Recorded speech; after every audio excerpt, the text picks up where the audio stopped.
जय श्री ओम नमः सिद्धेभ्यः।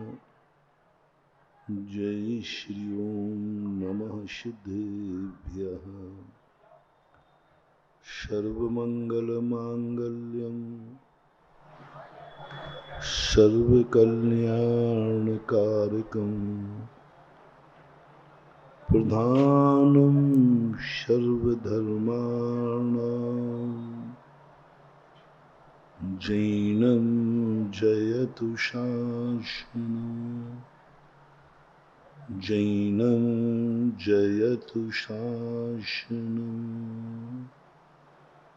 पंच परमेष्टि भगवान की, आचार्य श्री गुरुवर कुंद कुंद महाराज की, आचार्य श्री गुरुवर विद्यासागर महाराज की। हम सभी के आराध जगत पूज निर्यापक श्रीमय परम पूज मुनि पुंगव सुधा सागर जी महाराज की जय हो। मुनि संघ की जय हो। प्रकृति ने जो अपने नियम बनाए हैं, उन नियमों में कुछ हितकारी हैं, कुछ अहितकारी। अहितकारी उनके लिए हैं जो प्रकृति की भावनाओं को नहीं समझता। प्रकृति का नियम बनाना अलग चीज है, प्रकृति की भावना को समझना अलग चीज है। जब देश में, मुल्क में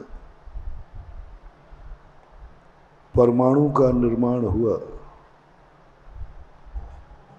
उस समय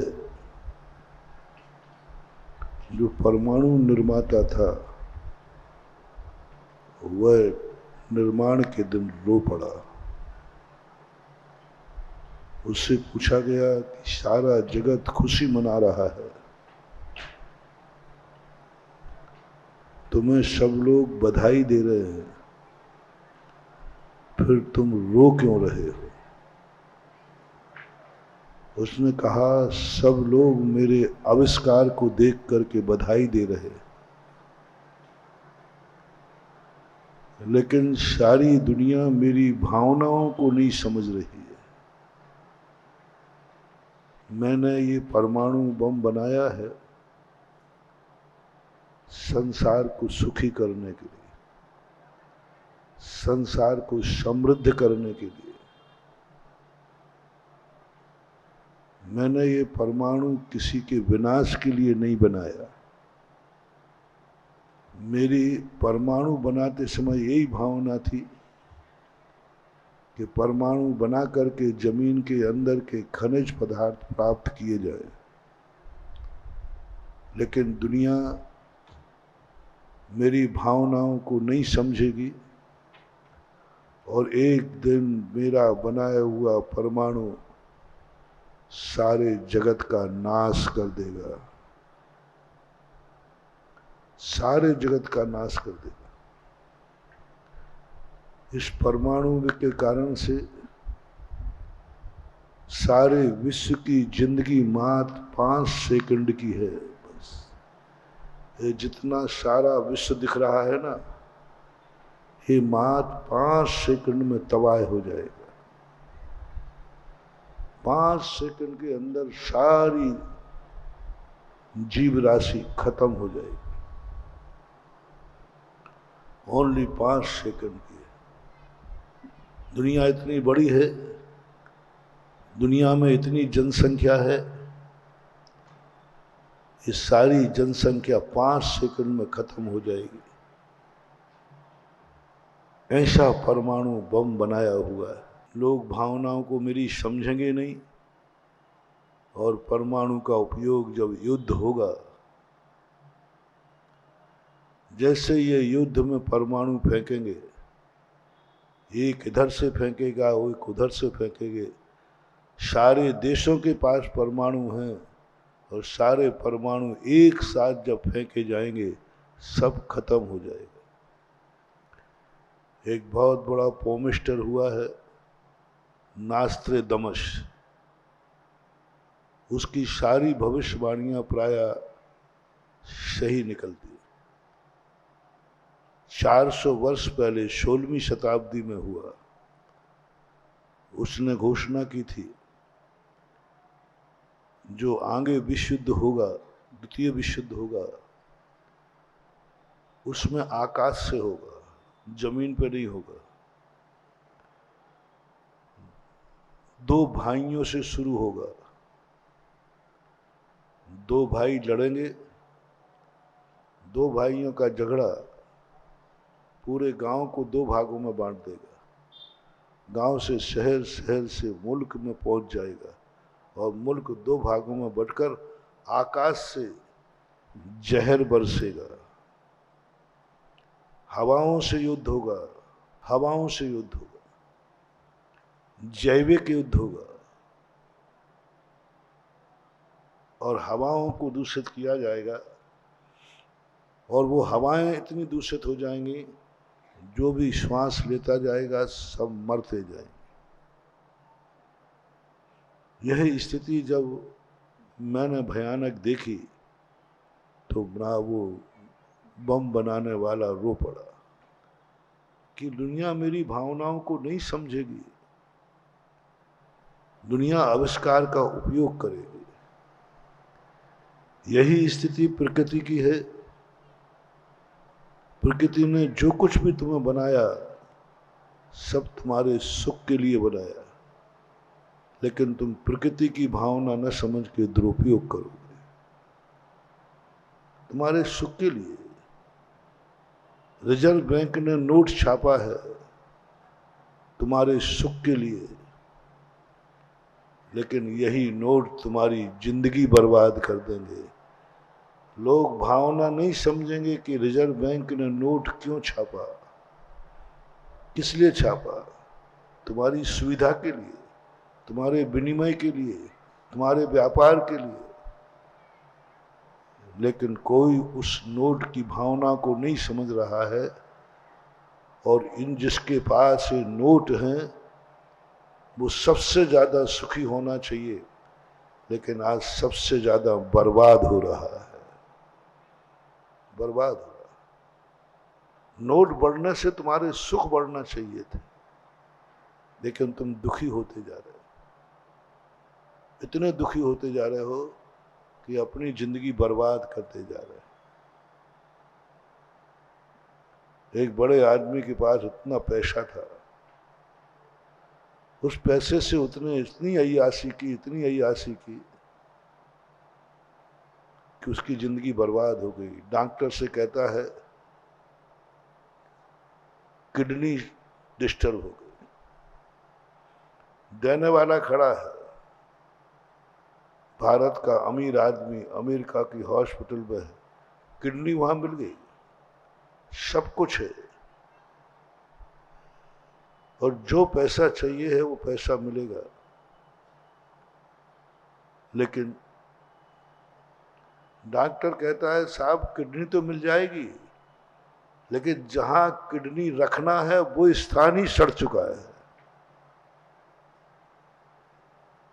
वो स्थान सड़ चुका।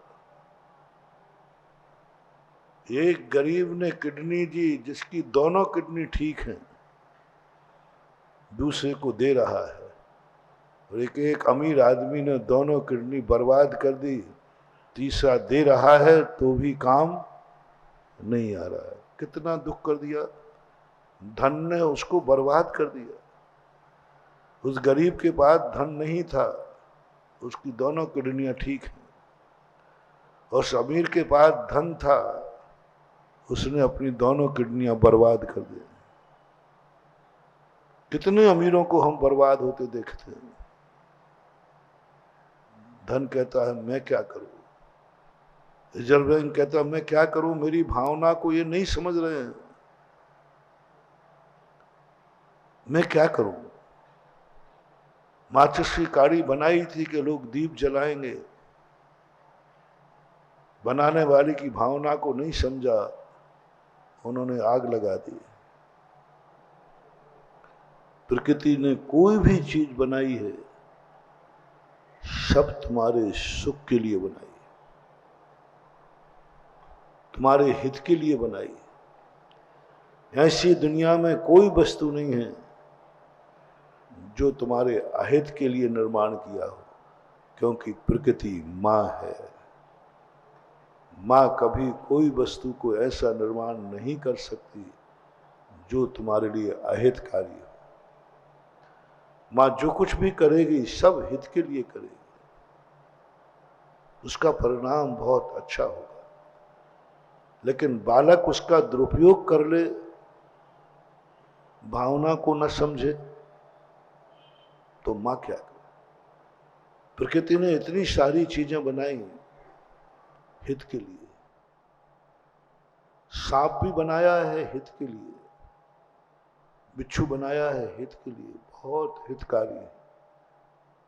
अब तुम सांप को छेड़ करके उसका बैर मोल ले लो तो वो क्या करे?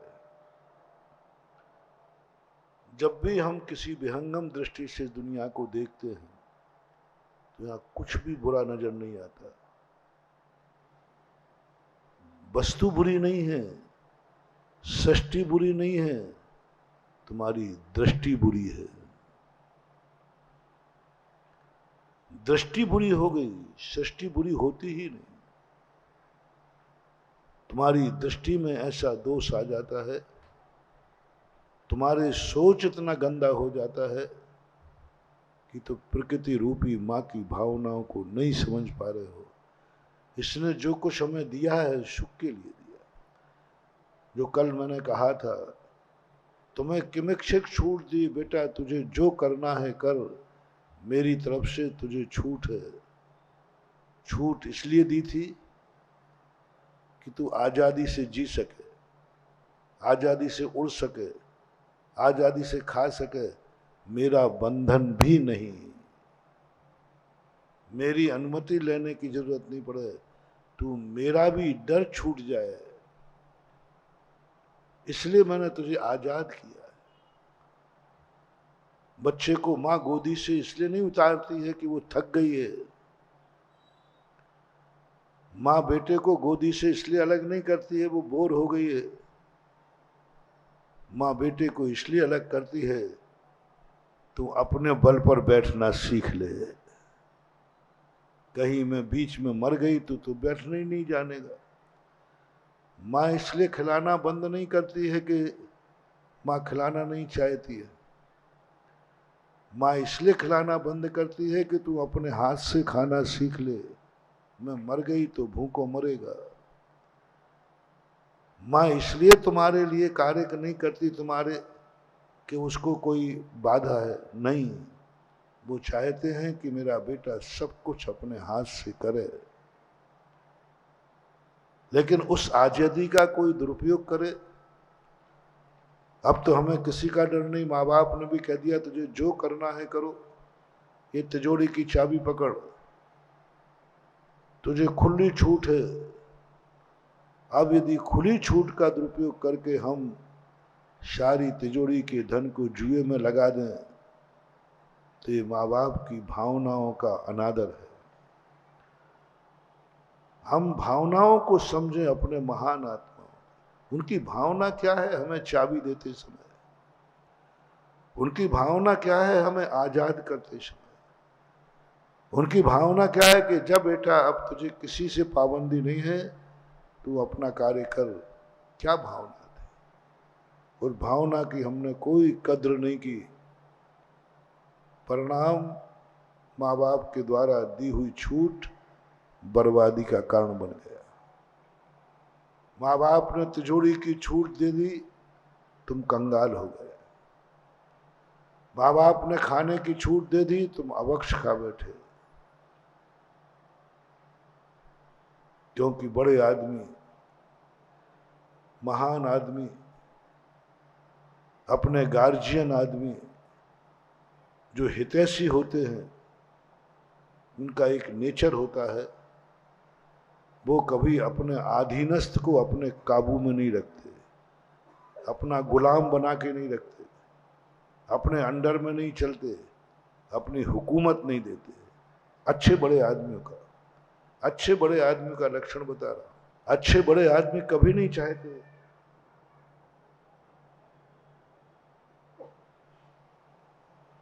कि हर व्यक्ति अधीनस्थ, वो तो सत्ताधारी होते हैं, वो हिटलर कहलाते हैं, वो रावण और कंस जैसे आताताई होते हैं, जो अपने अधीनस्थ को अपनी पैर की जूती समझते हैं।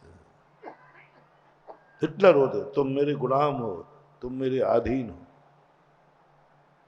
लेकिन वास्तविक जो महान होता है, सारी दुनिया उनकी हुकूमत मानती है लेकिन वे हुकूमत देते नहीं। सारी दुनिया उनके दास बनने को तैयार है लेकिन वो दास बनाते नहीं। सारी दुनिया उनके चरणों में झुकने को तैयार है, वो झुकाते नहीं। सारी दुनिया उनके पीछे चलने को तैयार है, वो चलाते नहीं।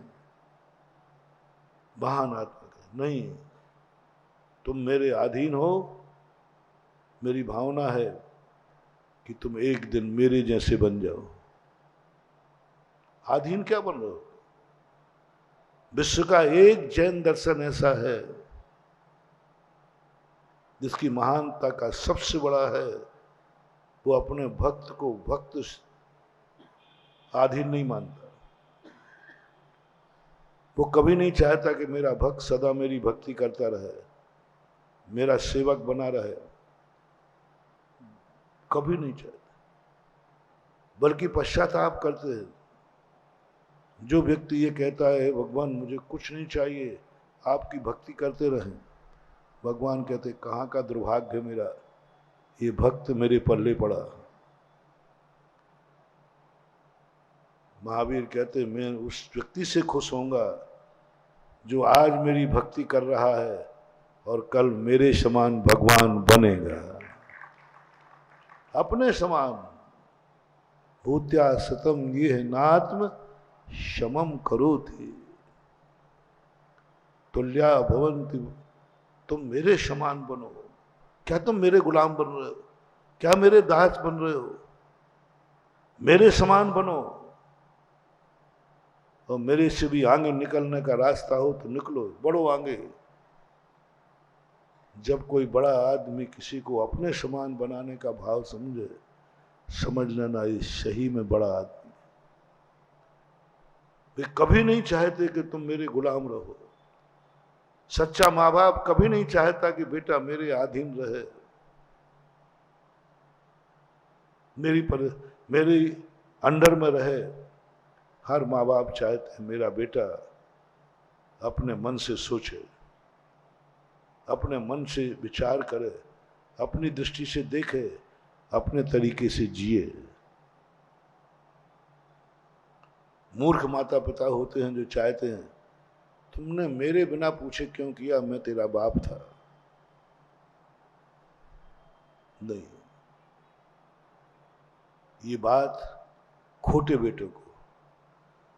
जब तुम्हारा पिता, एक और तुम्हें मोटिवेशन देता चलो, जब तुम्हारा बेटा या तुम्हारा व्यक्ति ये बात कहे तुमने मेरे बिना पूछे कैसे किया, मैं तेरा बाप हूं, तुमने मेरे लिए कोई सूचना दी कर लिया, समझ लेना तुम पिता की दृष्टि में बहुत खोटे आदमी हो, कपूत हो। कपूत हो, या तो बाप हिटलर है या तुम कपूत हो।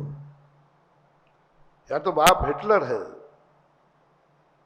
बाप हिरण्यकश्यप है, बाप कंस के समान है, बाप रावण के समान है। तब वो कहता है तुमने ये कार्य मेरे बिना कैसे किया। अहंकारी का एक ही लक्षण होता है, वो चाहता है कि मेरे सारी दुनिया मेरे बिना पत्ता भी नहीं हिलना चाहिए। श्वास भी लो तो मेरे कहने पर लो, मेरी आज्ञा से लो। जो कुछ भी तुम जिंदगी में कर रहे हो सब पे मेरी आज्ञा। यदि तुमने मेरी आज्ञा का उल्लंघन किया तो मैं तुम्हें दंडित करूंगा। एक लक्षण सोच लो, तुम्हारे पिता, तुम्हारा गार्जियन तुम्हारा गुरु, तुम्हारा भगवान हिटलर तो नहीं है, हिटलर तो नहीं है जो कहता है मेरे लिए मेरी आज्ञा में चलिए, आप नहीं चलोगे मैं दंड दूंगा। बोलो, तुम्हारा भगवान हिटलर है? हैं? क्या उसने कभी कहा तुम मेरे अंडर में चलोगे? नहीं चलोगे तो मैं ध्यान रखना। अब गुरु की बात और बता दो, तुम्हारा गुरु हिटलर है, ध्यान रखना तुम मेरे अनुसार जब भस्म कर दूंगा, तुम्हारे घर में सांप छोड़ दूंगा, जीना हराम कर दूंगा। क्या विश्वास है? तुम्हारा गुरु हिटलर है? अब पूछता हूं, तुम्हारे माँ बाप पे आता हूं, तुम्हारे माँ बाप तुम्हारे हिटलर हैं? वे कहते बेटा तूने मेरे बिना कुछ भी कर लिया,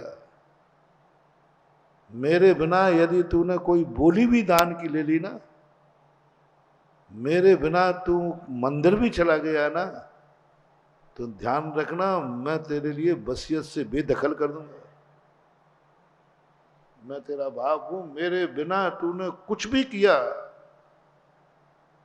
मैं तेरा पिता हूं। ये हिटलर पिता का लक्षण है, ये हिरण्यकश्यप का लक्षण है।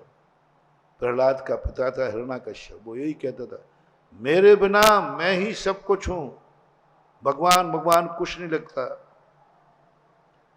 क्या तुम्हारा पिता हिरण्यकश्यप है? अपने अपने पिता की बात है, कोई डरने की बात नहीं। हो तो कोई बात नहीं, होते प्रहलाद का पिता था तो तुम्हारा पिता होने में क्या बात है? हो सकता है। महाराज जी हिरण्यकश्यप तो नहीं कहूंगा, गुरु को भी हिटलर तो नहीं कहूंगा, भगवान को हिटलर तो नहीं कहूंगा। नहीं महाराज, ये तो नहीं है। तो क्यों लगा रहा? ये तो नहीं है तो क्यों लगा रहा? बोले महाराज लेकिन नाराज बहुत होता है, मैं कोई काम करके जाऊं तो इतना आग बबूला होगा, मेरे बिना पूछे क्यों किया? ये तो कई पिताजी वगैरह कहते होंगे, तो ऐसा कहने वाले को हिटलर को नहीं नहीं महाराज, हिटलर हिटलर नहीं, हिटलर नहीं, हिटलर नहीं, हम पापा को हिटलर नहीं कहेंगे। लेकिन जो आपने लक्षण बनाया ये तो कई बार कह चुका है, जब मैं जिंदा था, मैं मर गया था, क्या जो तुझे ऐसे काहे कहता काहे, मैं मर गया था, मैं यहीं था, तूने बिना पूछे क्यों किया? ये बात तो कहते हैं पापा, मम्मी भी कहती है। तो फिर मैं यही तो कह रहा हूं, जो ऐसा कहे वो हिटलर है। अरे नहीं नहीं नहीं बोला, देखो अब हिटलर तो नहीं कहूंगा। गुरु भी शिष्य से कहता है बिना आज्ञा के तुमने क्यों किया ये काम? जब मेरी आज्ञा नहीं थी तुमने मेरे से बिना पूछे क्यों किया? ये तो गुरु कहता है, ये तो गुरु कहते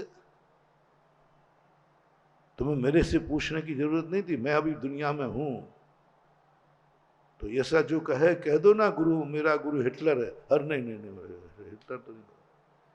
लेकिन ऐसा गुरु कह सकता है कि नहीं, तुमने बिना पूछे क्यों किया, मैं तुम्हारा गुरु हूं, ऐसे गुरु कह सकते हैं कि नहीं?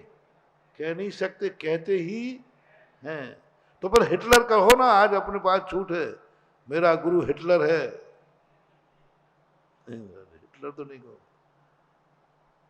भगवान भी कहते हैं, जिनवाणी में हमने देखा कई बार भगवान ने कहा मैं तुझे आज्ञा देता हूं, टेक टू ऑर्डर, आज्ञा देता हूं तुम ऐसा करो, ऐसा मत करो। तो जो भगवान ऐसा आदेश देवे, कहो ना उस भगवान को कि वो भगवान हमारा हिटलर है। आदेश तो दे रहा, जो आदेश देवे अपने अनुसार चलावे वो हिटलर है। नहीं, हिटलर ना भगवान है, ना गुरु है, ना माता पिता है, ना कोई मेरे बड़े हैं। हिटलर तो नहीं है, लेकिन कार्य वही करते जो हिटलर करता है। तो दूसरा सूत्र दिया, हिटलर नहीं कहेगा, नहीं हिटलर तो नहीं है, पर आदेश जरूर देते हैं। उनकी आज्ञा के बिना कुछ काम करके आओ तो बिल्कुल आंखें लाल कर देते हैं और इतने क्रोध में आ जाते हैं, कई बार तो झापड़ जड़ देते हैं। तूने बिना पूछे क्यों गया था, ये बता दो। बिना पूछे गया क्यों, बिना पूछे किया क्यों, बिना पूछे तूने बोली ली क्यों, मेरे से क्यों नहीं पूछा।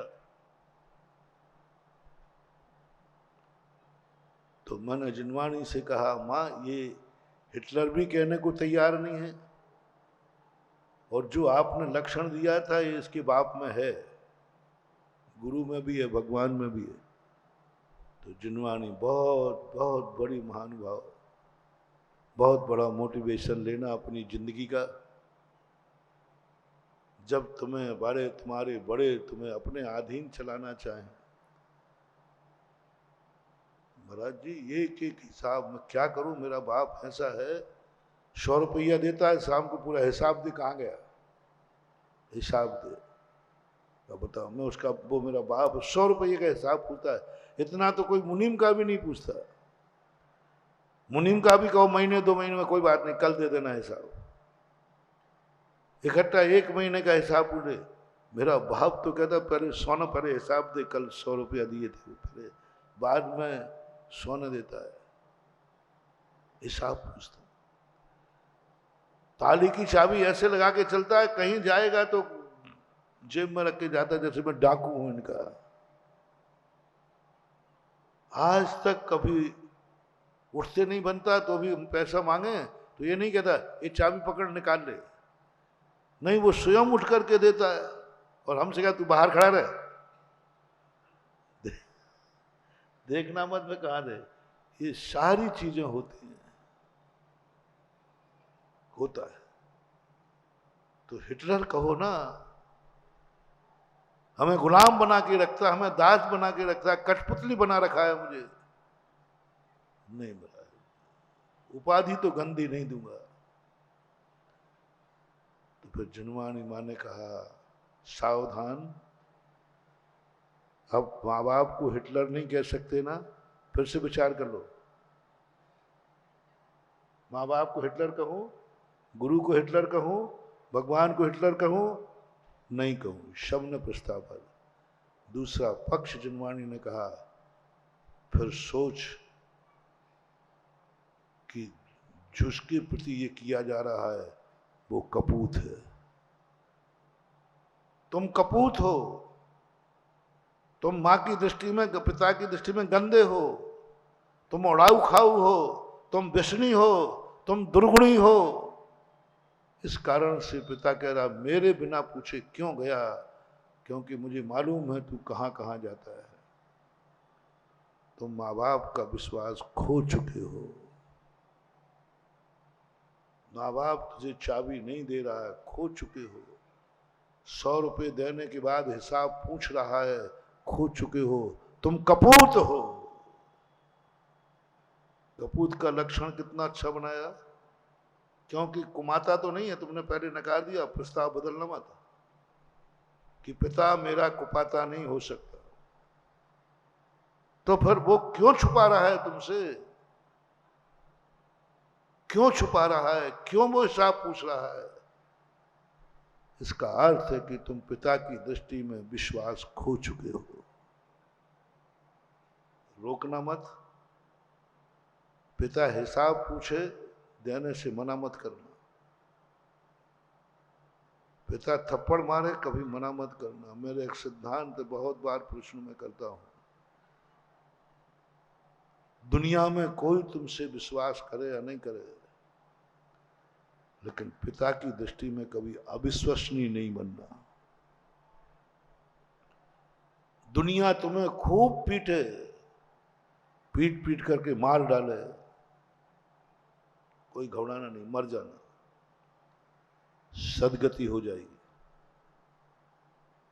कोई मार भी डालेगा तो जनता मत समझना कि तुम्हारी दुर्गति हो जाएगी। बड़े बड़े महाराजों को भी मार डाला, बड़े बड़े राजा मारा।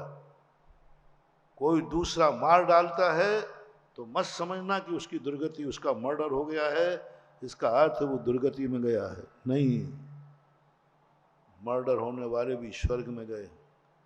500 मुनिराजों को घानी में पेला गया, मर्डर ही तो था। कहाँ गए?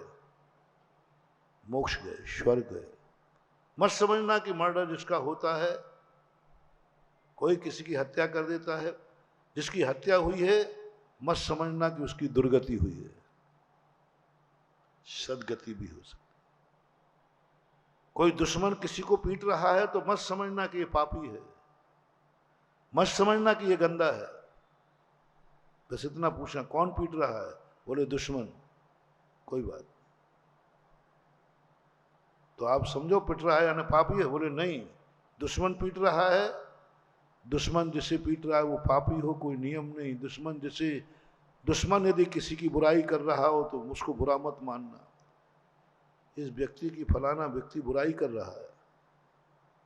कौन कर रहा है? बोले दुश्मन। बोले कोई जरूर नहीं कि गंदा आदमी हो, क्योंकि बुराई कौन कर रहा है? दुश्मन। पीट कौन रहा है? दुश्मन। क्योंकि दुश्मन अच्छे को भी पीट सकता है, क्योंकि वो दुश्मन। दुश्मन बुरे आदमी का, अच्छे आदमी की बुराई कर सकता है, क्योंकि वो दुश्मन, विरोधी है। एक व्यक्ति ने कहा कि महाराज जी, मुनिराज का वो विरोध कर रहा था कि पंचम काल में मुनि नहीं होते। मैंने कौन था? कौन था? बोले कंजाइष्ट। मैंने कि मत समझना कि मुनि बुरे होते हैं, क्योंकि कंजाइष्ट मुनि विरोधी होता है। वो मुनि विरोधी है, वो तो बुराई करेगा। कितने अच्छे मुनिराज आ जाएं, पंचम काल के सारे मुनियों का विरोध करेगा, क्योंकि वो मुनि विरोधी है। मुनि विरोधी यदि कभी किसी मुनि की बुराई करे तो आप लोगों से मेरा कहना है, कभी मत मानना कि मुनि में ये बुराई है, क्योंकि वो कौन है? मुनि विरोधी है। उसका नाम ही है मुनि विरोधी। उसका नाम है कंजाइष्ट। कंजाइष्ट का दूसरा नाम है मुनि विरोधी, श्रमण संस्कृति विरोधी, और कोई कारण नहीं। कंजाइष्ट कहो, कांजी अनुयायी कहो, मुनि विरोधी कहो, ये सब एकार्थवाची है। विरोधी क्या करेगा? विरोधी करेगा। इसलिए कभी मत माना, जितने कंजाइष्ट लोग हैं ये कभी किसी की मुनि बुराई करें, आप लोग कभी मत मानना कि ये फलाने मुनि के संबंध में ऐसा कह रहे हैं, ऐसा है।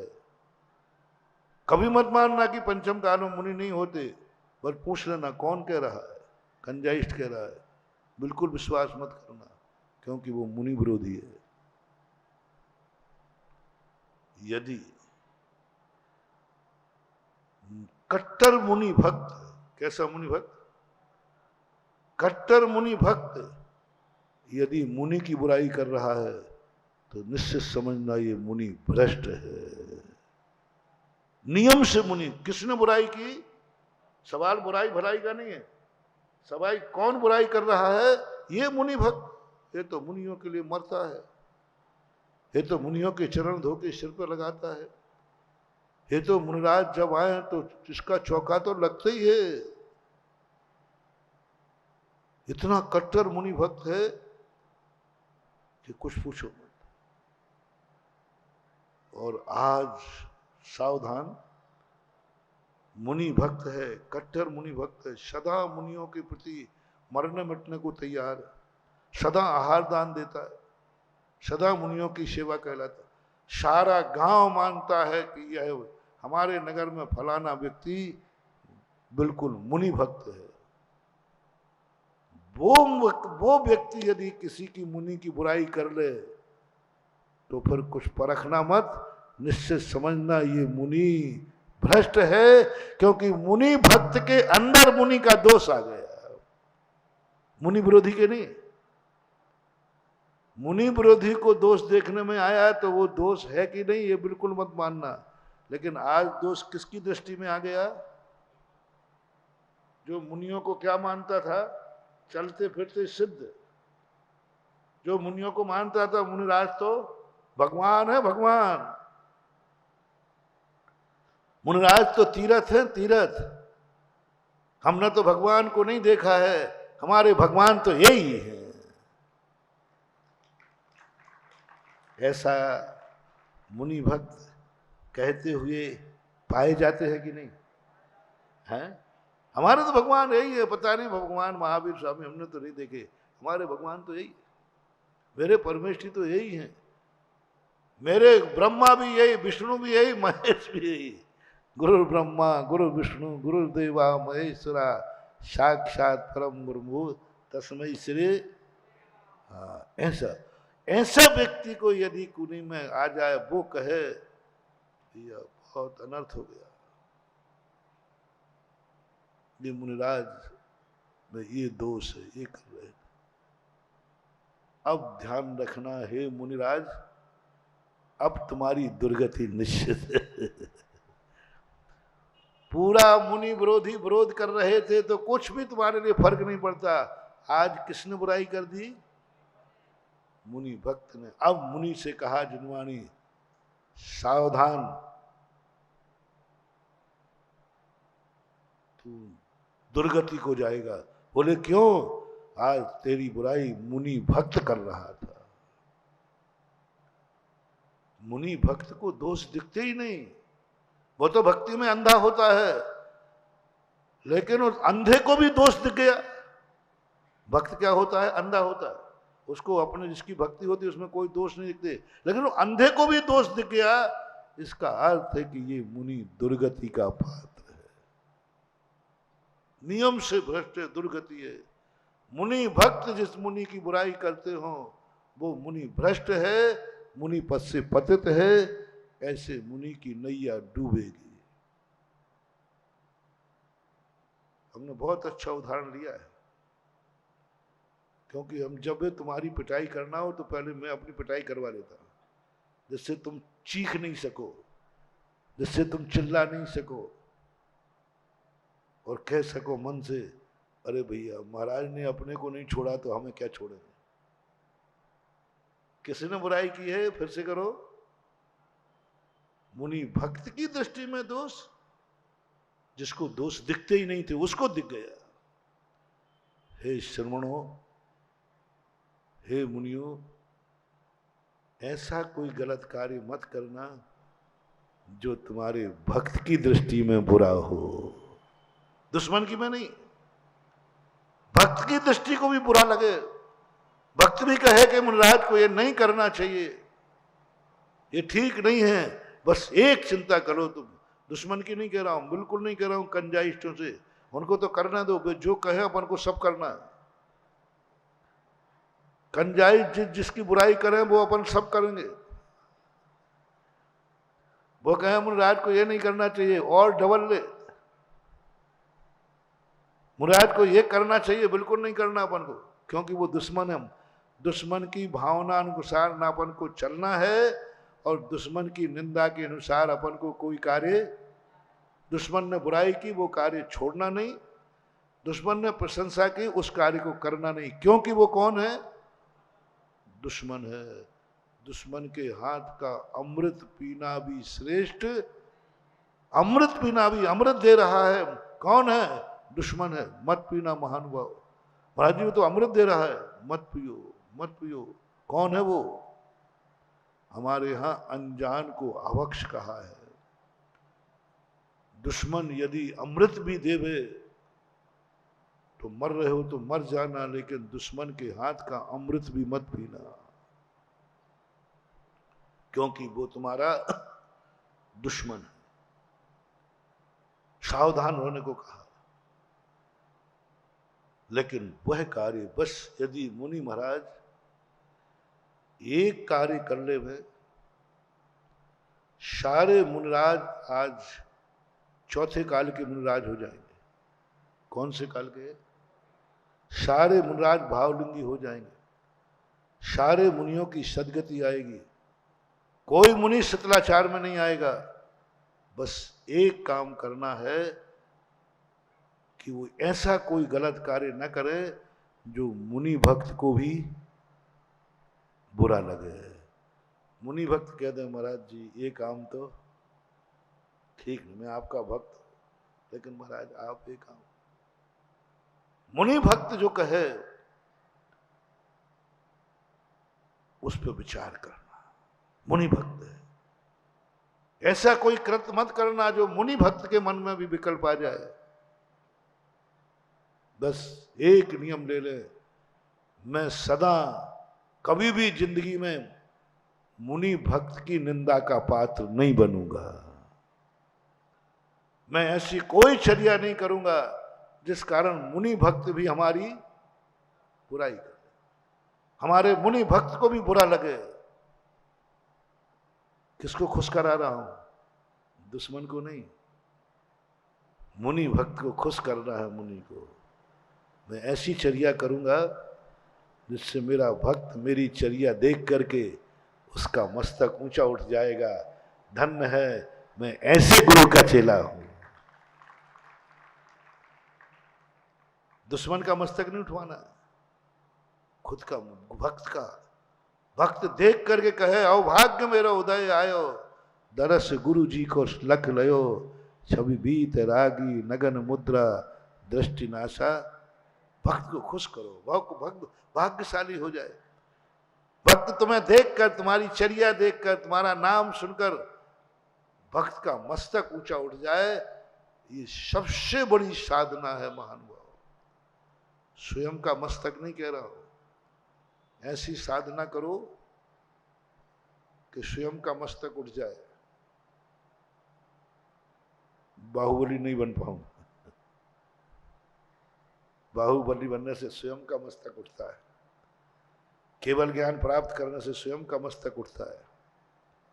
पंचम काल के मुनियों को कहा कोई बात नहीं, तुम अपना मस्तक ऊंचा नहीं उठा सकते, तुम ऊंचाइयों पर नहीं पहुंच सकते,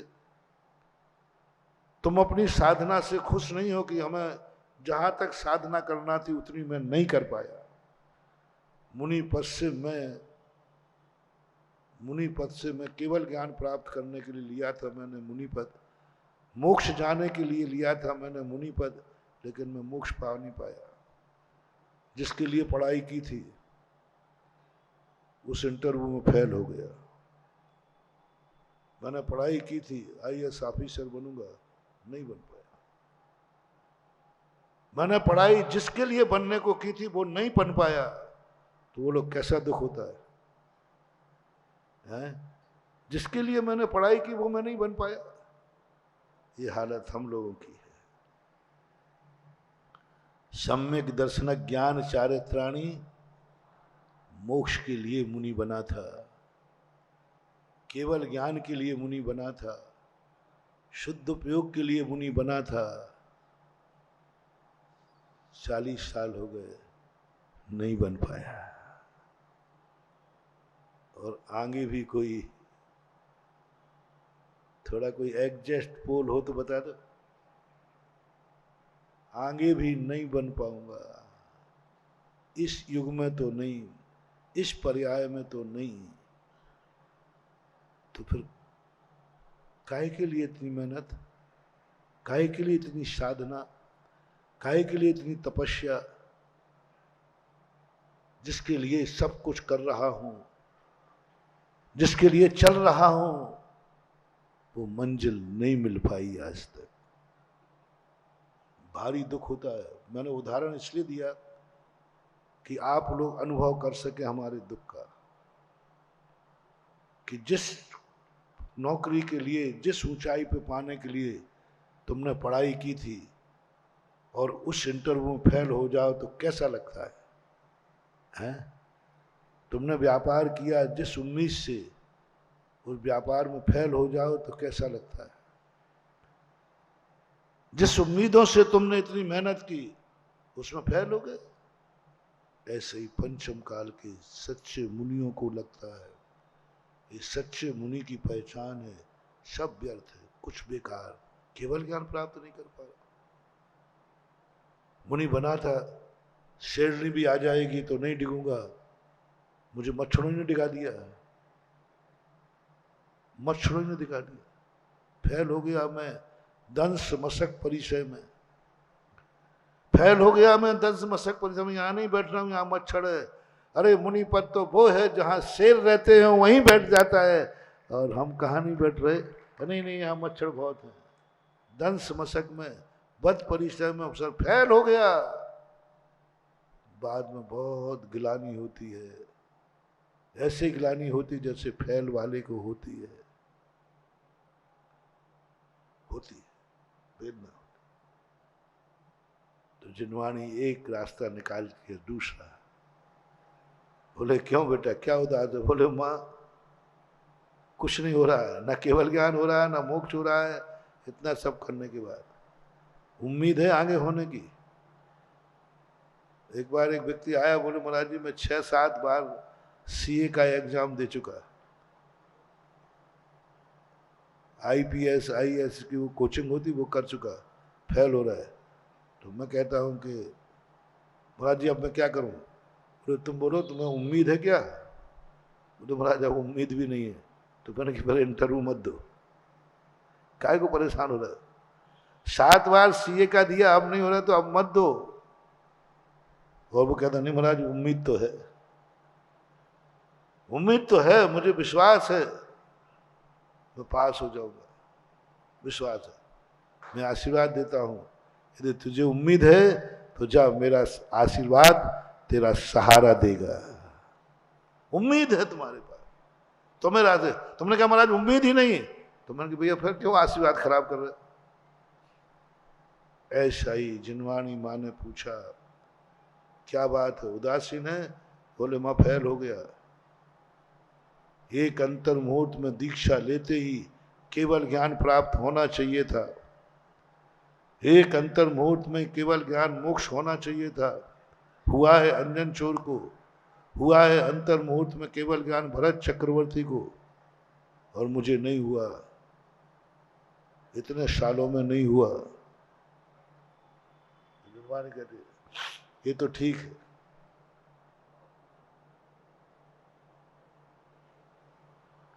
हम लोग भगवान से कहते जैसे तुम कहते ऐसे हमारा चलता रहता है।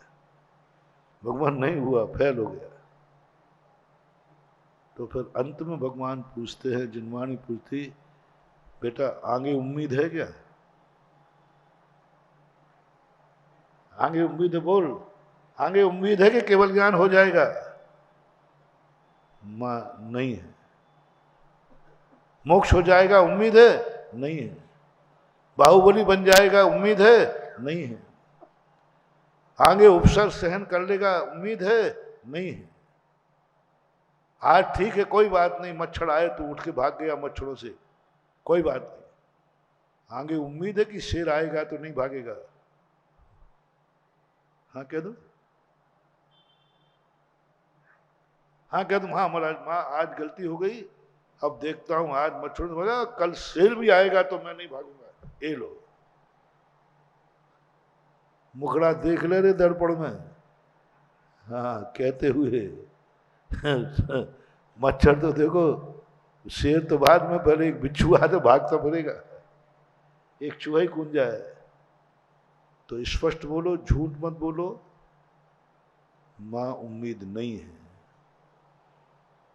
इस जीवन में उम्मीद नहीं है कि मैं केवल ज्ञान प्राप्त करूंगा, मैं मोक्ष जाऊंगा। तब मां कहती है हताश मत हो, हताश मत हो। कैसे हताश नहीं हो? सारी मेहनत सारी साधना बेकार चली गई। बोले नहीं गई, हताश मत हो, तेरा मुनिपना व्यर्थ नहीं गया। अभी भी एक उम्मीद है, बस एक उम्मीद। तेरा तो मस्तक झुक गया ना, फेल हो गया ना, अब एक उम्मीद है।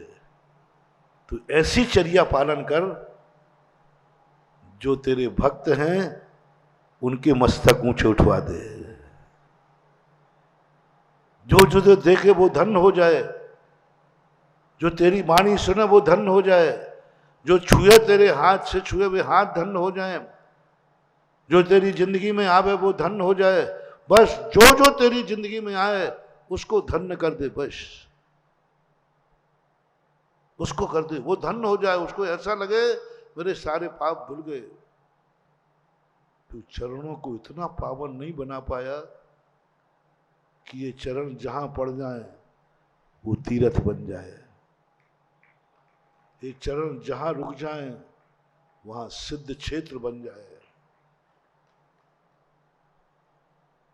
इतने पावन मेरे चरण नहीं है, पंचम काल के मुनिराज के चरण नहीं है।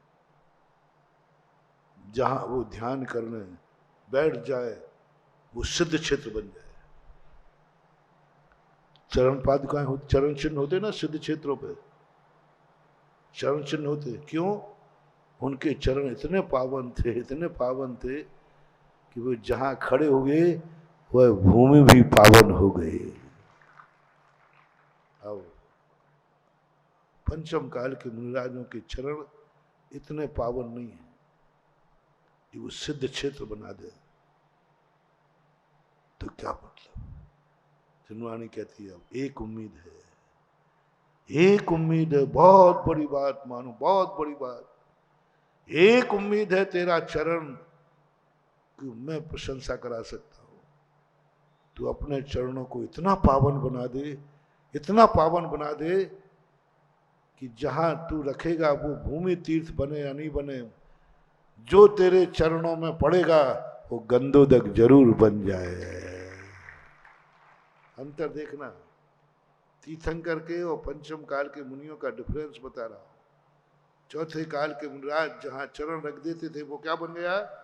तीर्थ बन गया। पंचम काल में तीर्थ तो नहीं बन पाएगा, लेकिन पंचम काल में यदि कोई चरणों में जल डाल दे तो वो बस इतने पावन कर दे तो तेरे चरण धन्य हो जाएंगे।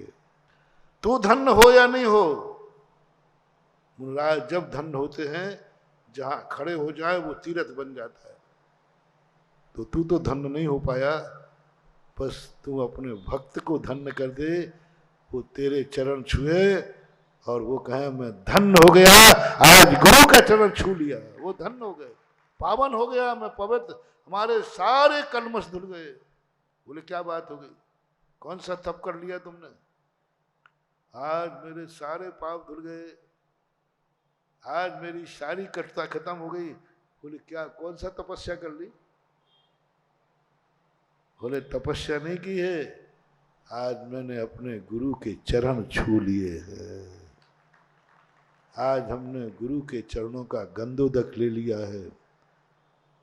जिनवाणी माँ कहती है, हे श्रवण, क्या तुम्हारे चरणों में इतनी ताकत है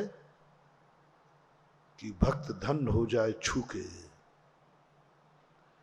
यदि इतना भी कर लिया, जा, बीच में एक गाड़ी बदलना पड़ेगी और सीधा मोक्ष पहुंच जाएगा।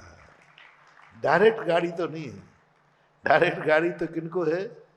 जो स्वयं इतने पावन और पवित्र है, जिसमें स्वयं का मस्तक उठता है। पंचम काल में डायरेक्ट तो नहीं है, लेकिन जो अपने भक्तों को धन्य कर दे,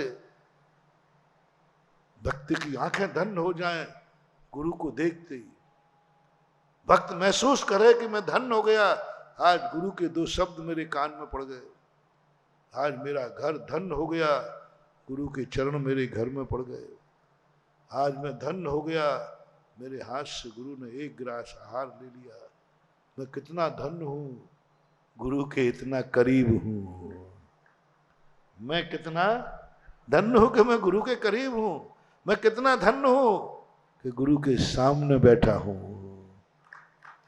मैं कितना धन्य हूं मेरे यहाँ गुरु का चतुर्मास हो रहा है, मैं कितना धन्य हूं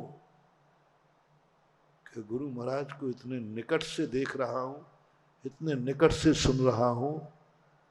क्या तेरे भक्तों को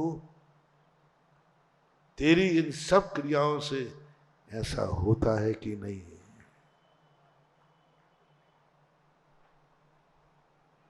बड़ी आफत है इस पंचम काल में, इससे अच्छा तो चौथे काल की ठीक है। कौन तुम्हारे उपद्रव में पड़ा पता नहीं, तुम क्या सोच रहे हो। चौथे काल का मुनि बढ़िया, कोई तुम जो करना हो करो, मैं तो ध्यान में बैठता हूं। आज पंचम काल की चर्या जिनवाणी ने तुम्हारे अधीन कर दी। बोल, तुझे पाकर के क्या तेरा भक्त धन्य हो रहा है? चतुर्मास करेगा, बोलो ललितपुर में रहना। विरोधी नहीं, विरोधी नहीं, कौन? भक्त। क्या चतुर्मास करेगा? पता करो भक्तों के अंदर क्या ऐसा लग रहा कि मैंने कितना पुण्य किया, मेरे जीवन में चतुर्मास हो रहा है। भक्त के अंदर तुम्हारे दर्शन करते, तुम्हारे प्रवचन सुनते, तुम्हारा हाथ उठ जाए, तुम्हारा कुछ भी, तुम किसी को देख लो, वो कह दे धन्य हो गया, आज मेरे गुरु ने मुझे देख लिया। जिसे तुम छू लो वो धन्य हो जाए, आज महाराज का हाथ सिर पे पड़ गया। क्या तुम्हारे भक्तों को ऐसा होता है? यदि होता है तो जाओ, जो भक्तों को धन्य कर देता है वो एक भव के बाद विदेश क्षेत्र में जाकर मुनि बन के मोक्ष चला जाता है। अब हमारा भविष्य किसके हाथ में है? ले दे के फार्म भरवाओ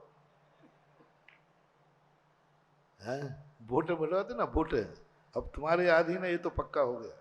क्योंकि मैं तो स्वयं उतनी साधना कर नहीं पाऊंगा कि मैं केवल ज्ञान प्राप्त। अब दूसरा जो पहलू जिनवाणी माने रखा वो तुम्हारे अधीन है।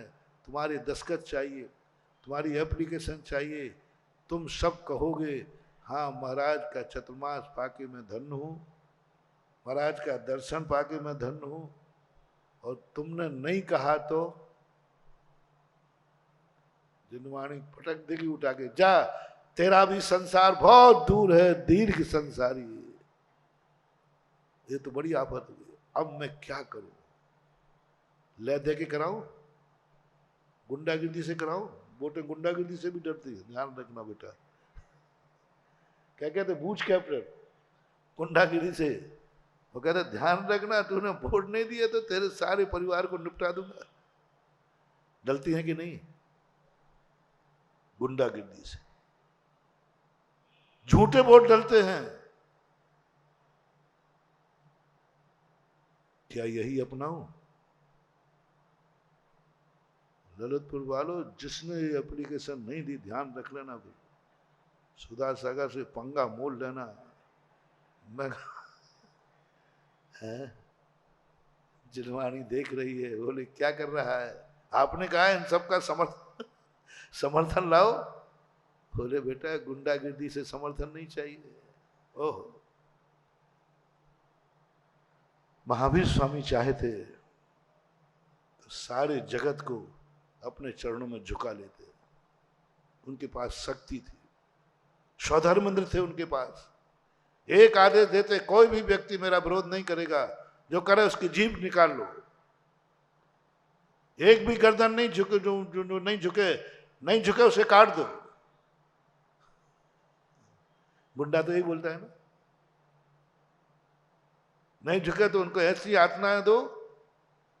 महावीर कर सकते थे, महावीर में ताकत थी, महानुभाव बहुत ताकत थी, सारे संसार को झुका सकते थे। नहीं, ध्यान रखना, सच्चे दिगंबर मुनि में इतनी ताकत होती है बेटा। मैं लिखवा लूंगा, झुकवा लूंगा और तुम 100 बार नाक रगड़ के लिखोगे। वो एक आतंकवादी लिखवा देता ना लिखित में, एक बंदूक लगाता है, कहता है कोरे कागज पर दस्तखत करो, कर दोगे कि नहीं? दिगंबर मुनि में वो ताकत भी है, वो ताकत भी है। लेकिन नहीं, मैं फेल हो जाऊंगा, मुझे एक भी प्रशंसा पत्र न मिले, एक भी वोट न मिले, लेकिन इसका सहारा दिगंबर मुनि कभी लेगा नहीं। अब एक दूसरा तरीका और है जो आप चुनाव के समय अपनाते हैं। ललित वालों को तो सब मालूम ही है, क्योंकि ललितपुर के तो जितने चुनाव होते सब ऐसे ही होते हैं। आजकल तो पंचायतों के चुनाव भी ऐसे ही होने लगे, दूसरा तरीका ले दे करके। बोलो तुम्हें क्या चाहिए? कोई बोतल मांगेगा, बता दे चुनाव में बोतलें भी बढ़ती हैं शराब की, यहां नहीं बढ़ती, वो चुनाव राजनीति वाले में वो भी बढ़ती है, और जो बांटता है वो सही में जीत जाता है। यानी बोतल में इतनी दम है कि वो जिता सकता है। लोभ में कोई मोबाइल बांटेगा, कोई कुछ बांटेगा, तो ले दे करके समर्थन करके दे दो। बोलो मुझे ललितपुर में 2 हथकंडे अपनाने पड़ेंगे क्या? एक वही गुंडागिर्दी वाला, एक वही जो लोभ वाला, तब मुझे छत्रमास कराओगे। या तो धमकी दूं या लोभ दूं तब कराओगे। ये 2 तरीके अपनाएंगे तब तुम नमोस्तु करोगे, जब तुम जाकर कहोगे हाँ जय हो महाराज की। क्योंकि अब बोतल मिल गई ना एक, वो वोटर कहते ना बोतल मिल जाए तो वो बोल रहा हमारा नेता। बोतल बोल रही है, बोतल नहीं मान।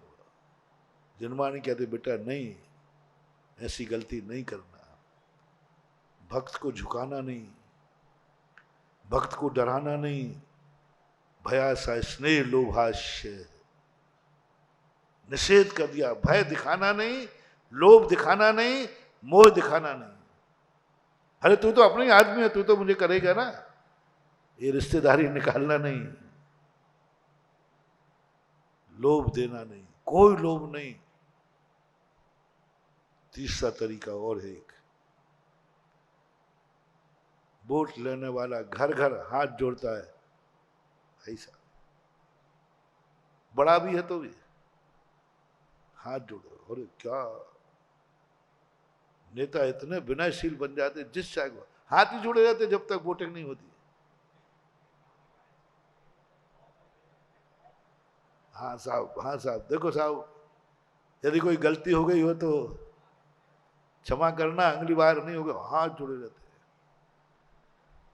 बोलो कुमारा दिगंबर मुनि तुम्हारी प्रशंसा पाने के लिए, चतुर्मास के लिए तुम्हारे दरवाजे हाथ जोड़ने जाए। हे ललित वासियों, तुम्हारे हाथ जोड़ते हैं। पिछले चतुर्मासों में कोई गलती हुई हो तो क्षमा करना, लेकिन ये तो करा ही लो कम से कम। अब वो गलती नहीं दोहराऊंगा। और फिर एक नारा लगाते हैं तुम लोग, महाराज वो तो ठीक है, नेताजी एक काम करो, पहले पुराने वादे पूरे करो। तो ऐसी करना, महाराज जी पहले एक काम करो, बोलो 2012 के वादे पूरे करो। क्या बात है, अरे मैं राजनीति को कहां फिट कर रहा हूं, देखना था। इसलिए मैं तुम्हारी सब बातें गौर से सुनता हूं, प्रवचनों में बड़े काम आती है। हे नेता तुम एक काम करो, पुराने वादे पूरे करो। ये नारा ललित पर लगाओगे? है लगा ही नहीं सकते, क्योंकि जो वादे किए थे वे, और अब तो ओवर आज तो ओवर चल रहा है। जो कभी यहां का वायदा नहीं था, जो यहां का वायदा नहीं था, तुमने कभी सोचा नहीं था, मैंने कभी सोचा नहीं था, विश्व के इतिहास की पहली प्रतिमा आज जयपुर में ढलने वाली है, 500 किलो की। आपको 2 महीने पहले का होगा, इसी मंच से यहीं से घोषणा की थी कि मन ऐसा है कि अभिनंदननाथ भगवान की बराबर की साइज की रजतमयी मूर्ति हो। तो सब लोगों ने मेरे वचन की हंसी तो नहीं उड़ाई थी, बोले महाराज जी आप समझो बात को, घनिकम्मा अन्नदाता, हम लोगों के पास इतना कहाँ है। कितने किलो? 500। महाराज जी 5 किलो की तो नहीं है, 500 किलो ललितपुर में कौन डालेगा? और मैंने तुमसे बहुत बार कहा, मैं कभी प्रवचन ना डराने के लिए देता हूं, ना लोभ के लिए देता हूं। कोई भक्त मुझसे बुलवाता है। दुनिया के सिरे भूत आते हैं, दुनिया के सिरे देवता आते हैं। कोई कहता मेरे सिर क्षेत्रपाल आ गया, कोई कहता पद्मावती आ गई, ऐसा बोलते ना। उन देवताओं की क्या औकात कि हमारे सिरे आ जाए। मेरे सिरे कोई भक्त आता है।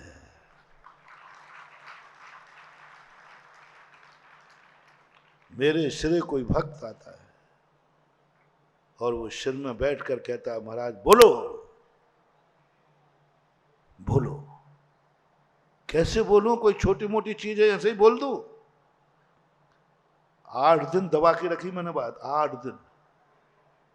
लोगों ने खूब कहा, महाराज जी आप बोलो तो सही। हमारे महाराज जी ने भी कहा, पूज्य सागर ने, महाराज जी आप बोलो तो सही, आपके मुख से निकली हुई वाणी व्यर्थ नहीं जाती।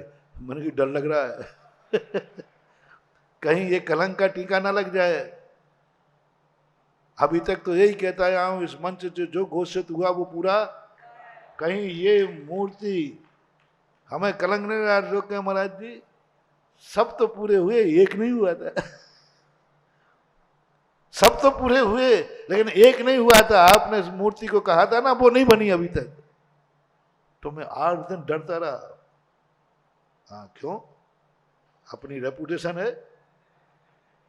वाह, जवान की रेपुटेशन किसको नहीं होती?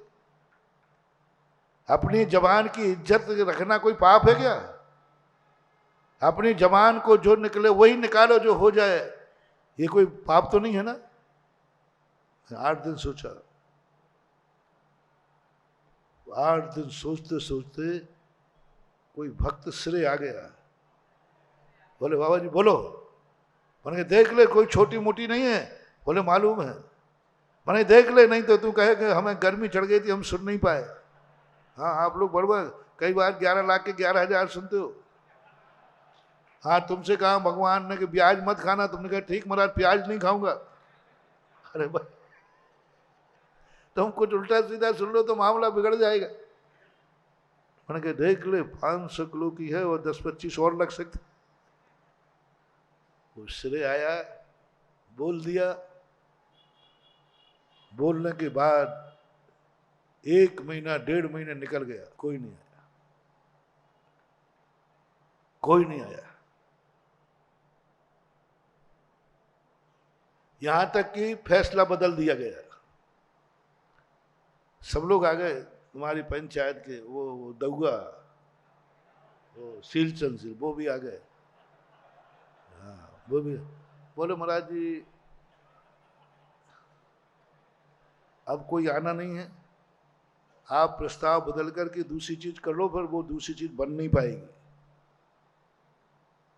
अब सभी लोग कहने लगे तो मैं भी थोड़ा हिल गया। मैंने कहा ठीक है आप सबकी राय है तो कर लो। तो जहां अभिनंदन नाथ भगवान बैठे थे ना, वहां पर प्रस्ताव पास हुआ कि 7.25 फुट की मार्बल की मूर्ति लाई जाए। मूर्ति वाला बुला लिया गया, दातार भी आ गया। बोले महाराज इसका तो मिल जाएगा, इसका तो मिल जाएगा। आ गया, हम चुपचाप बैठ गए। ऐसी अब क्या बोले, क्या बोलो? मैंने कहा कोई उम्मीद? बोले महाराज जी बिल्कुल उम्मीद नहीं है। आपने लाइव में भी बोल के देख लिया, भारत में कोई माई का लाल नहीं है। लाइव में बात चली गई, सुबह चली गई, शाम को चली गई। महाराज जी होता तो आ नहीं जाता। मैंने कि भगवान अभिनंदन नाथ आप कान खोल के सुन लो, सारे रिकॉर्ड यहीं बने हैं और सारे रिकॉर्ड यहीं टूटेंगे। देख लो, मुझे तो क्या है। और आज के बाद ये भी सुन लेना भगवान, आज के बाद मैं कुछ भी बोलना बंद कर दूंगा। मुझे तो बोलने का चस्का जब है इधर बोले उधर पूरा हो। तो यदि ऐसे फेल होने लग जाओगे तो मैं कोई पागल कुत्ते ने काटा है कि मैं बोलता फिरूं। और अब मैं कभी किसी चीज की घोषणा नहीं करूंगा, पहले लाओ बाद में करूंगा, पहले दातार बाद में योजना। मैंने सुना दी, जम के सुनाई अभिनंदन नाथ भगवान। मैं देख लेना, फिर आप भी नहीं उगलवा पाओगे। सत्य महावृत्ति मौन ले ले तो ध्यान रख, भगवान का कमाऊ पूत हूं। भगवान ने कहा ये छोकरा जिद पे अड़ जाएगा तो नियम ही ले लेगा, और इसने बोलना बंद कर दिया तो मैं तो बोलूंगा नहीं। भगवान थोड़ी बोलेंगे। हीरा मुख से ना कहे लाख हमारो, वो थोड़ी बोलेंगे। बोलने वाला तो यही है।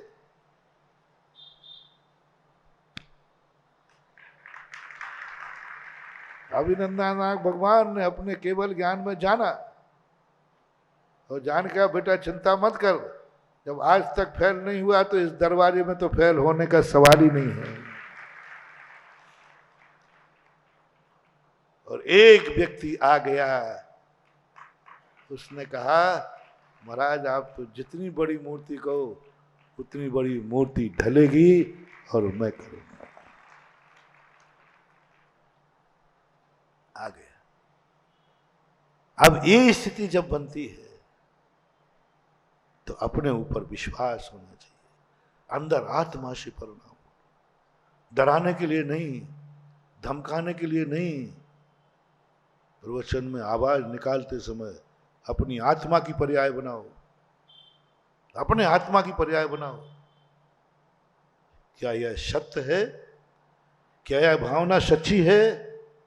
सच्ची है तो जाओ करो, घोषणा पूरी होगी। विश्व में आज तक पहली बार हो रहा है, और इतना बड़ा रिकॉर्ड अभी तक किसी ने भी नहीं दिया, हुआ नहीं, जो अभिनंदनोदय तीर्थ क्षेत्र पर होने जा रहा है। आज इतिहास लिखा जाएगा स्वर्णांकित। आज होगा इतिहास स्वर्णांकित, विश्व का इतिहास का। कोई लोभ नहीं। यदि ये कहता ध्यान रखना रे रत वालों, मेरी बात पूरी नहीं की है तो मैं एक एक को सेल टैक्स इनकम टैक्स में एक एक के नाम दूंगा, चिंता मत करो। मैं सबकी लिस्ट नरेंद्र मोदी को भेजता हूं, इसलिए चुपचाप मूर्ति दे दो। नहीं तो कहा ना, मैंने नहीं कहा। जिनवाणी ने यही आज्ञा दी, हाथ नहीं जोड़ना। ना मैं गिड़गड़ाया हूं भैया मेरी बात रख दो, देखो मेरी किसी के सामने बोलो आज तक मैंने दान के लिए किसको तेल लगाया? ललितपुर वाले सबसे ज्यादा मुझे जानते।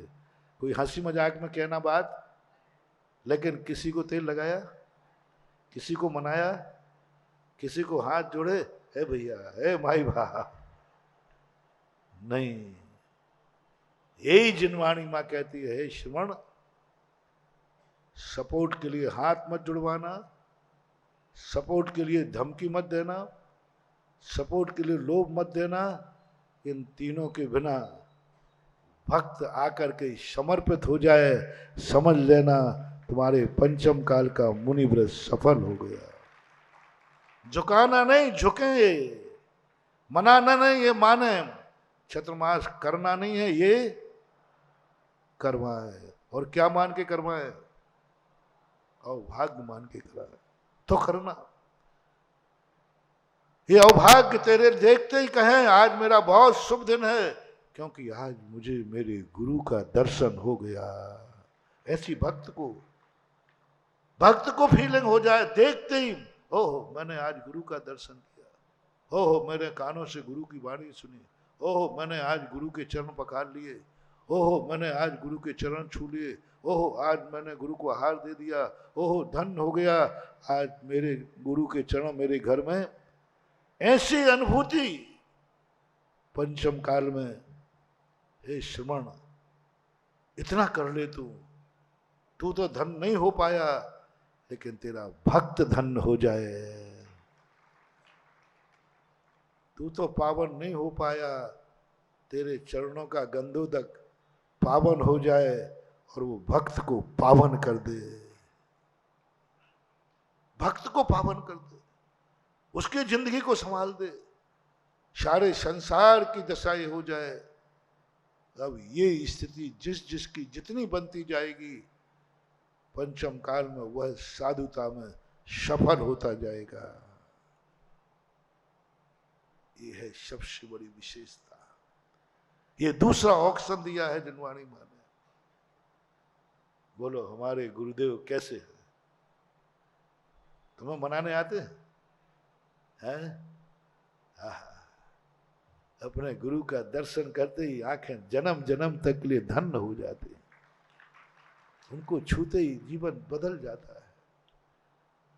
बोलो आचार्य श्री बुंदेलखंड में रहकर धन्य है कि बुंदेलखंड वाले आचार्य श्री को पाकर धन्य है?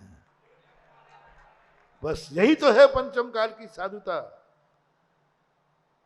यही पंचम काल की साधुता। बुंदेलखंड धन्य हो रहा है कि मैंने कितने पुण्य किए कि पूज्यवर आदि विद्यासागर महाराज जैसे गुरु हमारी जिंदगी में मिले। अंदर से बोलना महानुभाव, ऊपर से नहीं। मेरे संबंध में ऊपर से मत बोलना। मैं स्पष्टवादी हूं, चिंता मत करना। तुम्हें जो हो अंदर से करना। मैं बिल्कुल नहीं डराऊंगा।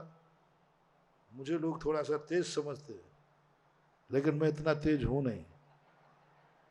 मैं तेज वहां हूं जहां धर्म की रक्षा की बात आती है, तो ध्यान रखना। फिर गुरुजी ने मुझे क्या कहा है, ऐसी दहाड़ लगाऊंगा कि ब्रह्मांड कांप जाएगा।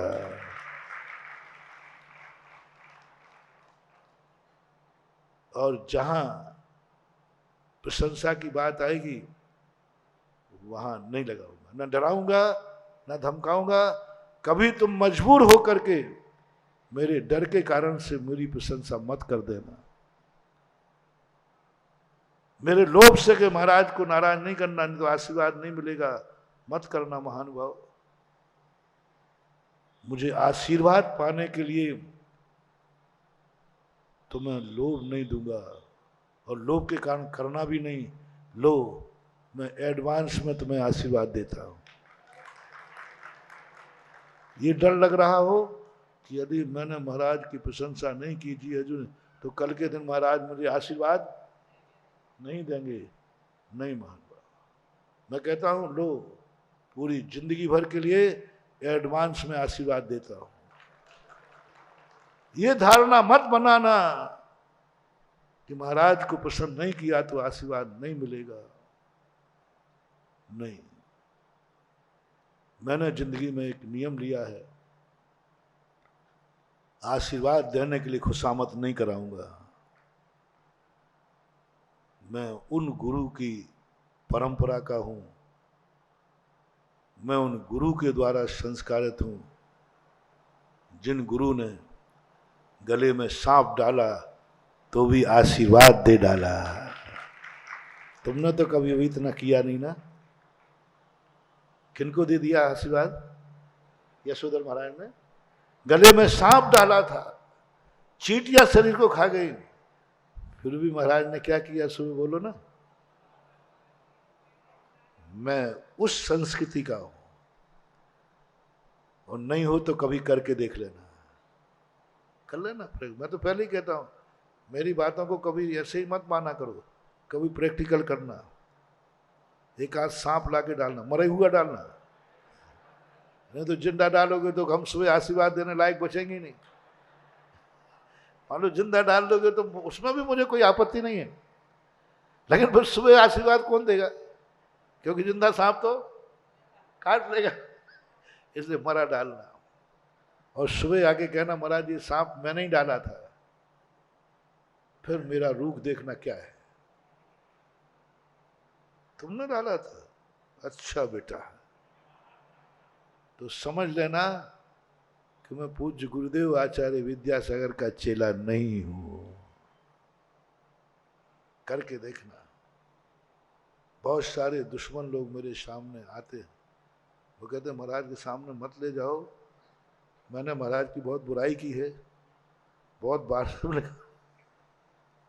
यही घटना हुई, यही हुई अभी इसी छत्रमाल। एक सज्जन को एक पकड़ के लाए, उन्होंने बहुत बुराई की थी जब अपना मंदिर टूटा था ना, पुराना तो क्षेत्रपाल ही था ना, अभी बहुत बुराई की, बहुत बुराई। तो एक ने कहा कि महाराज पास, बोले मुझे ले जाओ, भस्म कर देंगे मुझे। वो सुधा सागर है, उनको पता चला कि मैं, इसलिए मैंने तो उनका सामने करना छोड़ दिया। हमारा भक्त हमें जानता था। बोले बंधु, यदि मेरा सच्चा गुरु है तो तुम चलो, देखो तुम्हें आशीर्वाद नहीं दिलाया, और यदि आज गुरु महाराज नाराज हो जाएंगे, आशीर्वाद नहीं देंगे, तो मैं कोसूंगा कि मैंने गलत नंबर डायल कर लिया, मैंने गुरु गलत बना लिया, और उसी दिन मैं गुरु को छोड़ दूंगा। चलो तुम मेरे साथ। बोले मत ले जा भाई, देख क्यों मैं बाल बच्चे वाला हूं, और महाराज तो वो सुधा सागर, तुम्हें मालूम नहीं कितने भस्म कर देंगे और बहुत बुरी हालत करेंगे, और कहो उनके आसपास के जो घूमने वाले वे निपटा देंगे, और कोई आशीर्वाद मिलने वाला नहीं है। मुझे गर्व है ऐसे भक्त पर। उसने कहा मैंने इतना बड़ा दाव लगा दिया कि मैं गुरु को छोड़ दूंगा, और जिंदगी में जो गुरु बनाया ये मेरा खोटा गुरु था, मेरी भूल थी, आज तो मेरी परीक्षा हो, चलो चलो। वो कांपते हुए आया है, पीछे मैं देख रहा था, वो पीछे खड़ा, आगे किया। बोले महाराज जी, इस व्यक्ति ने आपका बहुत विरोध किया था, जो भक्त था उसको तो एक हाथ से दिया, मैंने उसको दोनों हाथ से दिया। यही की घटना, अभी की घटना। स्तब्ध रह गया वो। मैंने कोई बात नहीं बेटा, यदि तुम मेरे जैसे ज्ञानी होते तो जहां मैं हूं वहां आप होते। तुमने गलती नहीं की है। मैंने वो डॉक्टर की भी किताब पढ़ी है, एक मरीज था सन्नीपात का, वो जैसे ही डॉक्टर गया उसने जम के लात मारी, वो तो सन्नीपात में था। तो घर वाले बोलते, बोले डॉक्टर साहब बुरा मत मानना, लात मार दी, होश में नहीं है। डॉक्टर चिंता मत करो, मैं लात रोज को खाता हूँ वैसे। और उसने रुमाल निकाला और पहुँच करके फिर इलाज करने लगा। जब ठीक हुआ तो वो कहता डॉक्टर साहब आपने मुझे ठीक कर दिया, ये घर वाले बता रहे मैंने तुम्हें लातें मारी, क्षमा करना। तो क्या कहते हैं डॉक्टर साहब?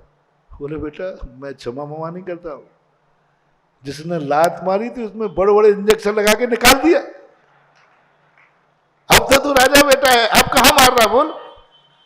उसी बीमारी को निकालने के लिए तो मैं डॉक्टर बना हूं। यदि तू लात नहीं मार रहा होता तो मेरे दरवाजे कौन आता? वो लात मारने से मेरी रोजी रोटी यदि वो लात नहीं मारता है, बीमार नहीं होता, कौन जाता? चिंता मत करो, डॉक्टर को कहा जाता है मरीज को कभी भी शब्द बोलने पर नाराज मत होना, उसका इलाज करना।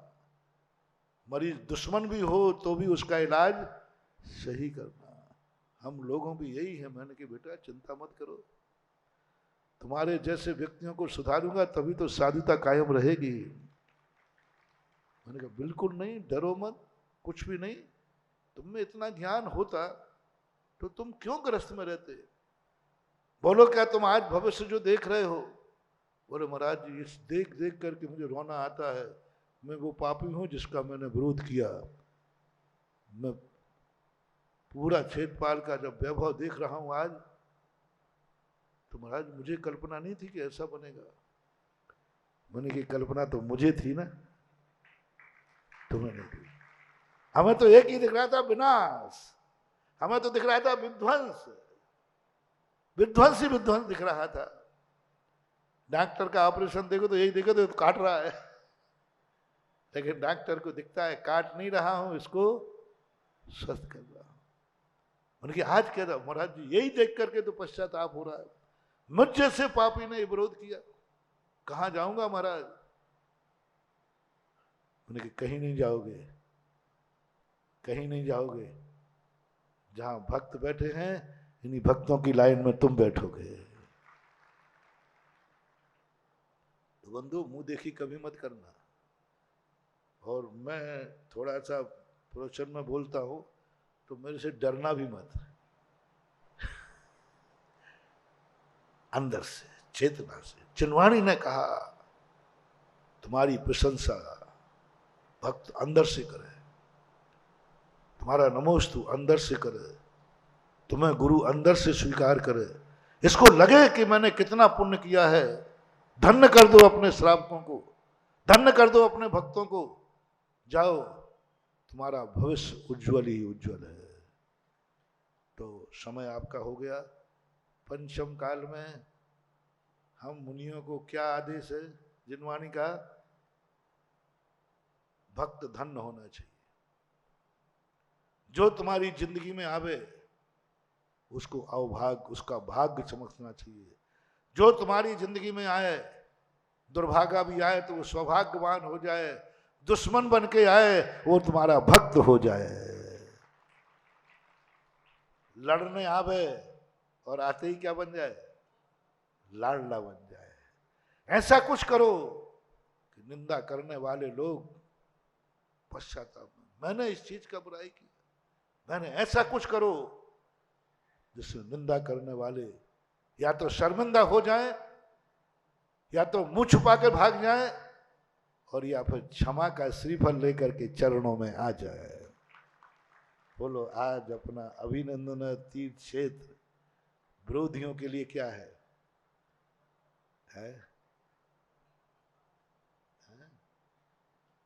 एक आध चमगादड़ बची है, बची होगी तो एक आध घर में बैठे ची ची ची ची कर रहे होगी बाहर।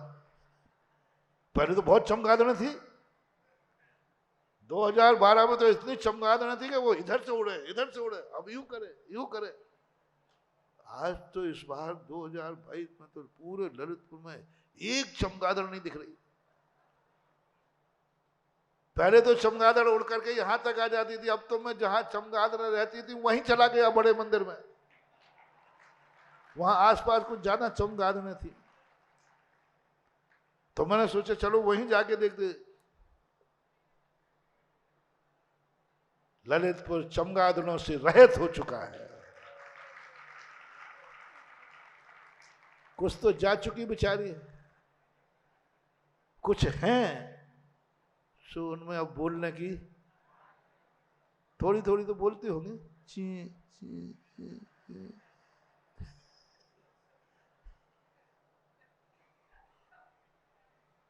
मुझे गर्व है, अब मैं कह दूं कि मैं आचार्य श्री का चेला हूं, बोल दो ना, हो ना, हो ना। वाह, ऐसे गुरु का चेला बनने में किसको अभाग्य नहीं होता है, किसको धन नहीं होता कि मेरे भाग्य है कि मैं ऐसे गुरु का चेला हूं। अब तुम्हारे भाग्य और बना दो, तुम्हारे क्या भाग्य है कि ऐसे गुरु के चेला का चतुर्मास हो रहा है। मेरी नहीं, उन्हीं की परम ले जाओ, लेकिन हूं तो उन्हीं का। ये अपनी जिंदगी में आना समय हुआ, अभी मूल विषय तो रह गया जो तुम्हारे लिए कहने वाली थी, मैं तो उदाहरण देने में लग गया। चलो कोई बात नहीं, अपन समझेंगे बहुत अच्छा विषय महानुभाव छड़ा है। इस संसार में कैसे जीना है अपन को, अपनी जिंदगी कैसे होना चाहिए, क्या करें जिस संसार के कीचड़ से निकल जाएं। संसार के कीचड़ से तो निकल नहीं सकते, लेकिन कीचड़ में रह के ऐसा क्या करें कि जंग न लग पाए, उसके संबंध में अपन चर्चा कर रहे हैं। महावीर भगवान